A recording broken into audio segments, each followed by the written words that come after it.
देटाच्या हृदयाला दरारून घाम फुटावा अशी ती एक भयानक रात्र होती. दादाराव मुंबईला गिरणी कामगार म्हणून काम करायचो. गावी आई वडील बायको राधाबाई आणि त्यांची लेकर सुखासमाधानाने नांदत होती. मुंबईहून दादाराव कधी येतील याची वाटच बघत ते बसायचे. कारण येताना आईला आणि बायकोला लुगडं चोळी, वडिलांना धोतराचं पान, पोराबाळांना कपडा लत्ता आणि भरपूर खाऊ घेऊन ते येत. नवरा मुंबईहून आल्यावर 7-8 दिवसांची सुट्टी घेऊन येत असे. राधाबाईला नवऱ्यासोबत घाललेल्या 7-8 दिवसाच्या आठवणी पुन्हा नवरा येईपर्यंत क्षणाक्षणाला आठवत असत आणि पुरतही असत. दुरावा काळीच पिळवटून टाकत होता, पण तीच दुरावा आणि त्या आठवणी अजून त्यांच्या प्रेमाला बहर आणत होत्या. एकमेकाची ओढ त्यांना लागून राहत असे. रात्र प्रणयात रंगत असे. एकमेकाच्या कानात खुसखुस बोलत गप्पा मारत मारत कधी पहाट व्हायची ते त्यांना कळायचं देखील नाही. मुंबईवाला आला म्हटलं की लोक त्याच्याकडे कौतुकानं बघत. त्यांच्या घरात चाललेली भरभराट बघून काही लोक जळतही असत. राधाबाईच्या शेजारी शालनबाईचं घर होतं. एक दिवस अचानक शालनबाई रस्त्यावर उतरून मोठ्या मोठ्याने शिव्या घालत होती. ती कुणाला इतक्या शिव्या देते हेच राधाबाईला समजत नव्हतं. शालनबाईची समजूत घालून राधाबाईनं तिला घरात नेलं आणि विचारपूस केली. तेव्हा घडला प्रकार राधाबाईला कळाला. आज सकाळी शालनबाईच्या माहेरून गाय वेल्याची गोड बातमी मिळालेली. गोंडस वासरू जन्माला आलेलं. गाय आणि वासरू दोन्ही सुखरूप होते. त्या गोड बातमीसोबत छोटी किटली भरून गाईचा चीक सुद्धा पाठवलेला. कित्येक दिवसांनी लेकराबाळांना गोड खरवस खायला मिळणार म्हणून ते आनंदात उड्या मारत होते. तेव्हा सगळ्यांची परिस्थिती सारखीच होती. नवरे कामानिमित्त मुंबईला होते. बायका लेकरं बाळ म्हातारी कोतारी लोकच गावात असायची. शालनबाईंनी घसघशीत गूळ खिसून आणि दुधात मिसळला. दूध गुळात मिसळल्यावर त्याला मस्त घट्टपणा आलेला. बारीक केलेल्या इलायचीचा सुगंध सगळीकडे पसरला होता. एक मोठं पातेलं चुलीवर ठेवून त्यात नेमकं पाणी ठेवलं आणि दुधात चीक घालून शालनबाईने पाण्याच्या पातेल्यात खरवसाचं पातेलं शिजायला ठेवलं. थोड्याच वेळात पाण्याला आदान आलेलं आणि खमंग खरवस लवकरच शिजेल असं वाटत होतं. तसंही तो थंड झाल्यावरच खायचा होता, पण पोरं कधीपासून उतावळी झाली होती. तेवढ्यात त्यांच्या आळीला राहणारी शेवंताबाई तिच्या घरात आली. नऊवारी साडी, कपाळाला भलं मोठं कुंकू, नाकात नथ, कानात कुड्या आणि खुटं, गळाभर सोनं आणि चालता बोलता सतत हाताच्या बोटांची वळवळ. भिरभिरणारी नजर घेऊन खोटं नाटं हसत ती शालनबाईच्या घरात शिरली. थोडा वेळ जुजबी गप्पा गोष्टी झाल्या. तिनं बोलता बोलता पातेल्याखाली काय आहे हे पाहण्यासाठी एक पातेलं उचलून बघायला सुरुवात केली. काहीच दिसलं नाही. तेव्हा ती चुलीकडे वळाली आणि शालनबाई नको नको म्हणताना तिनं पातेल्यात हात घातलाच. झाकणी काढतात वाफेचं लोळ वर गेला आणि डोळे वासून लालसेनं तिनं आत डोकावलं. खरवसाचा खमंग दरवळ सगळीकडे पसरला होता. शालनबाईच्या कानावर तिच्याबद्दल होतच, पण कधी अनुभवायची वेळ आली नव्हती. नाही होय करत मशरीची चूळ भराच्या बहाणाने ती मागच्या दाराला निघाली आणि चूळ भरून तशीच मागच्या दाराने निघून गेली. माघारी येत शालनबाईनं चुलीला 2 फाटी घातली आणि व्यवस्थित जाळ केला. थोड्याच वेळाच खरवस व्हायला पाहिजे होता, पण तसं झालं नाही. जाळ घालता घालता अर्धा तास उलटून गेला. शेवटी वैतागून तिनं पातेलं उघडून पाहिलं तर खरवस जमणं तर लांबच, पण दुधाच्या शितड्या शितड्या तरंगताना दिसत होत्या.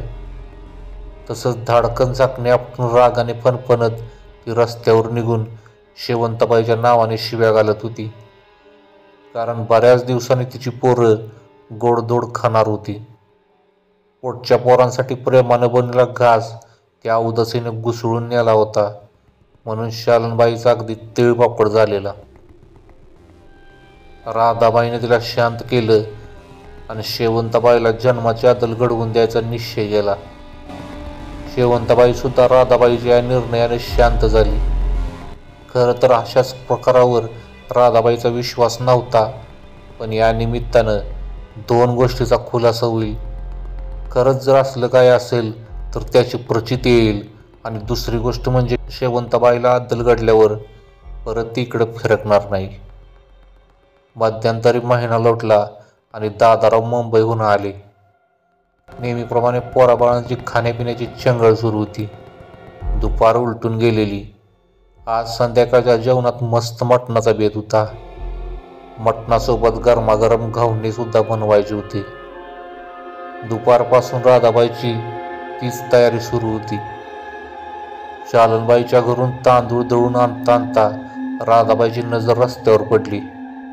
शेवंताबाई दुरून चालत येताना दिसली. आज ती त्यांच्याच घरी येणार याची तिला खात्री होती. पटकन घरात येत तिनं पहिलं पिठाचं पातेलं लपवून ठेवलं. चुलीवर गरम गरम मटणाचा रस्सा उकळत होता.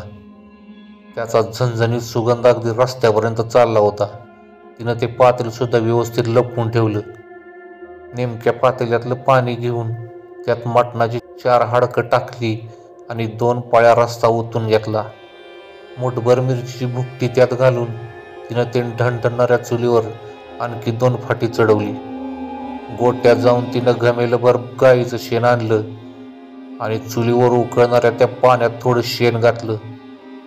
उरलेलं शेण एका पातेल्यात काढलं आणि त्याच्यावरून गव्हाचं पीठ पसरवलं. मुद्दाम ते पातेलं समोर दिसेल असं झाकून ठेवून ती चुलीकडे वळाली. हाताची बोटं चाळवीत शेवंताबाई राधाबाईच्या घरात शिरली.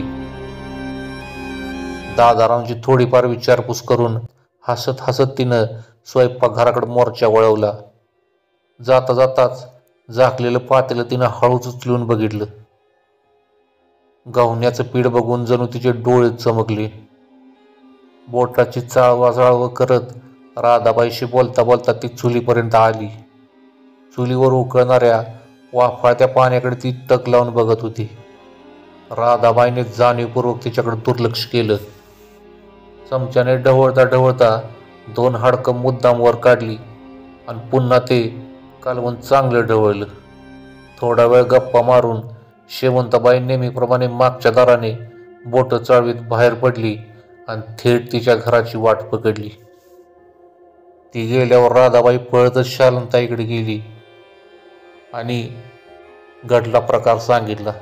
खरंच जर ती घुसळून नेत असेल तर आजच हे सिद्ध होईल. दोघींचाही स्वयंपाक तर झालेलाच होता. अंधार पडायला अजून थोडाच वेळ बाकी होता. त्याआधीच राधाबाई आणि शालनबाई घरात काही बाई कारण सांगून घराबाहेर पडल्या. त्या थेट शेवंताच्या घराकडे वळाल्या. तिच्या घरापर्यंत पोचेपर्यंत अंधार झालाच होता. इतक्यात शेवंताबाईच्या घरातून खाडकन जेवणाचं भरलं ताट दारातून बाहेर आलं. अचानक झालेल्या त्या आवाजाने दोघी थबकल्या. पटकन दबक्या पावलाने त्यांनी शेवंताबाईच्या घराचा आडोसा घेतला. तिचा सासरा म्हणजे भयंकर शिवराळ माणूस. उभ्या गावात कुणी त्याच्या नादाला लागत नसे. आई बहिणीच्या शिव्या हसडत त्यानं शेवंताबाईच्या घराण्याचा उद्धार करायला सुरुवात केली. लहान पोरं सुद्धा जेवणाला शेणाचा वास येतोय म्हणत ओकाऱ्या काढू लागली. हे सगळे ऐकून मात्र राधाबाईंची खात्री पटली. खरंच हा प्रकार केला जातो यावर तिला विश्वास बसला. तिथून बाहेर पडत दोघींनी पळतच घराची वाट पकडली. चालता जाता शालनबाई म्हटली, खरंच राधाबाई, तुझ्यामुळे शेवंताबाईला जन्माची अद्दल घडली. ही बाया परत काय आपल्या आळीला यायची नाही, आणि त्यातल्या त्यात तुझ्या घरी तर नाहीच नाही. खळखळून असं दोघी घराच्या वाटेनं निघून गेल्या. खरं तर ही गोष्ट आमच्या आजीनं सांगितलेली होती. हा असला प्रकार कुणी ऐकला असेल वा नसेल. ती येते आणि हातातोंडाशालेला घास घेऊन जाते. तिला दयामाया नसते.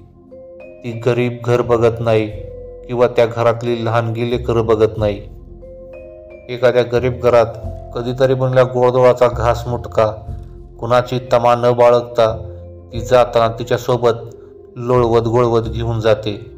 तिलाच घुसळण म्हणतात. कुणाच्याही घरात जाऊन ती चालू स्वयंपाक सुद्धा घुसळून नेते. पिठाच्या रेघोट्या तिच्या पायाखाली लोळण घेत तिच्या घरापर्यंत जातात. लोळत घोळत जाणाऱ्या घासाला ती मिटक्या मारून खाते. ही सिद्धी कशी मिळवली जाते आणि पिढ्यानपिढ्या वारसाने कशी चालते तेही एक गूढच म्हणावं लागेल.